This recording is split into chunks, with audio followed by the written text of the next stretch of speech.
প্ৰাকৃতিক পৰিৱেশ দুই ধৰণৰ উপাদানেৰে গঠিত। এটা হ'ল অজৈৱিক উপাদান আৰু এটা হ'ল জৈৱিক উপাদান। অজৈৱিক উপাদান বুলি ক'লে পানী, বায়ু, মাটি, এইবিলাক হৈছে আমাৰ অজৈৱিক উপাদান। আৰু এই অজৈৱিক উপাদানতে থকা যেনে জলমণ্ডলত থকা বা বায়ুমণ্ডলত থকা, স্থলমণ্ডলত থকা জীৱ জন্তু, উদ্ভিদ, এই সকলোবিলাককে জৈৱিক উপাদান বুলি কোৱা হয়। আমাৰ স্থলমণ্ডলত থকা জীৱ জন্তু বা চৰাই চিৰিকটি, উদ্ভিদ, সেইদৰে জলমণ্ডলত থকা জীৱ জগত, উদ্ভিদ বা আমাৰ বায়ুমণ্ডলত থকা বিভিন্ন কীট পতংগ, এই সকলোবিলাককে সামৰি আমাৰ জৈৱিক উপাদান গঠিত হৈছে। প্ৰাকৃতিক পৰিৱেশত কিছুমান প্ৰকৃতিত নিজে নিজে হয়, যেনে এইবিলাক জীৱ জগত বা উদ্ভিদ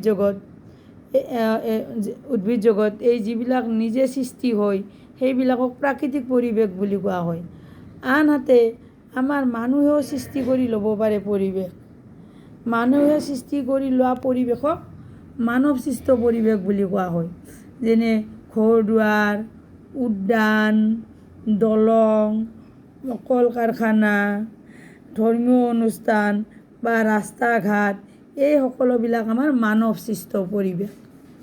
প্ৰকৃতিত যেনেদৰে নিজে নিজে সৃষ্টি হয় জীৱ জগত, উদ্ভিদ জগত, এই জীৱ জগত আৰু উদ্ভিদ জগতৰ বিভিন্ন বস্তু ব্যৱহাৰ কৰি আমাৰ এই মানৱসৃষ্ট পৰিৱেশ গঠন কৰা হয়।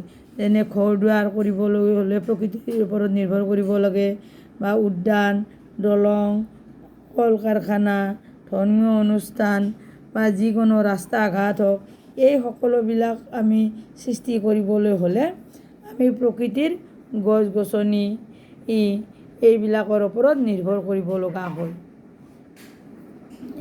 মোৰ চেনেলটো যদি ভাল লাগিছে লাইক কৰিব, ছাবস্ক্ৰাইব কৰিব, লগতে কমেণ্টছ কৰিবলৈ অনুৰোধ কৰিলোঁ।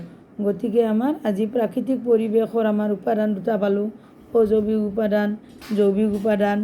জৈৱিক উপাদানৰ ভিতৰত আমাৰ বায়ুমণ্ডল বা জলমণ্ডল, স্থলমণ্ডলত থকা জীৱ জন্তু, চৰাই চিৰিকটি, উদ্ভিদ জগত, আৰু আমাৰ অজৈৱিকত আমি পানী, বায়ু, মাটি, এইবিলাকো সামৰি আমাৰ প্ৰাকৃতিক পৰিৱেশটো গঠিত।